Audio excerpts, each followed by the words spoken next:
तब तुम्हारी बुद्धि शुद्ध हो जाएगी, तब तुम्हें पता चलेगा ये मन की मांग है या मेरी मांग है। जो मन की मांग असत है उसे छोड़ दो, और जो अच्छी बात कह रहा है उसकी बात मान लो। मन सदैव गंदी बात ही नहीं कहता, मन कभी अच्छी बात भी कहता है। अच्छी बात कह रहा है तो उसकी बात मान लेते हैं, बुरी बात कहता है तो नहीं मान लेते हैं। इसकी क्षमता चाहिए।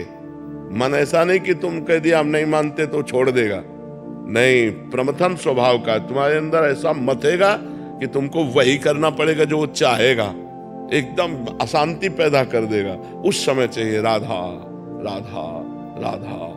अगर उस समय नाम जप कर रहे हैं, भगवान को पुकार रहे हैं, तो फिर मन शांत हो जाएगा। और अगर भगवान को नहीं पुकार रहे तो आपका मन असत मार्ग में ले जाकर गिरा ही देगा आपको। भले बाद में आप रो, पश्चाताप करो, पर वो गिरा देगा। इसलिए नाम जप, सत्संग, शास्त्र स्वाध्याय और पवित्र आचरण। आचरणहीन पुरुष विद्वान भी हो तो हमारे यहां माना नहीं गया, मान्यता नहीं। रावण बहुत विद्वान था, देखो ना, आज भी तांडव स्तोत्र उसका गाया जाता है, अद्वितीय है। जटाटवी गलत ज्वलप प्रवाह पावित स्थले, ये अद्वितीय है उसका रचना। अद्वितीय विद्वान था, लेकिन आचरणहीन था, भ्रष्ट आचरण वाला था। इसलिए हमारे यहाँ चरित्र की पूजा की गई, राम चरित्र, चरित्र की पूजा की गई। चरित्र ठीक रखो। आज चरित्रहीन हो रहा है समाज हमारा।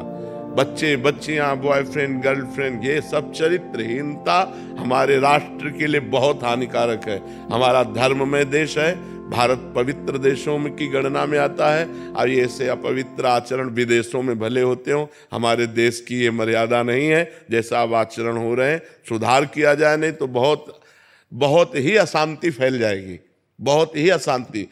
जितना गलत करोगे तुम्हारा मन ही तुम्हें दुख देगा और डिप्रेशन में पहुंचा देगा। कोई दंड दे न दे, तुम्हारा मन ही फाइट करने के लिए कहने लगेगा, तुम्हारा मन ही तुमको दंड देगा। इसलिए बहुत होश में नाम जप करो, सत्संग सुनो, पवित्र आचरण रखो। गलत आचरण जब होने की बात हो तो भगवान को पुकारो।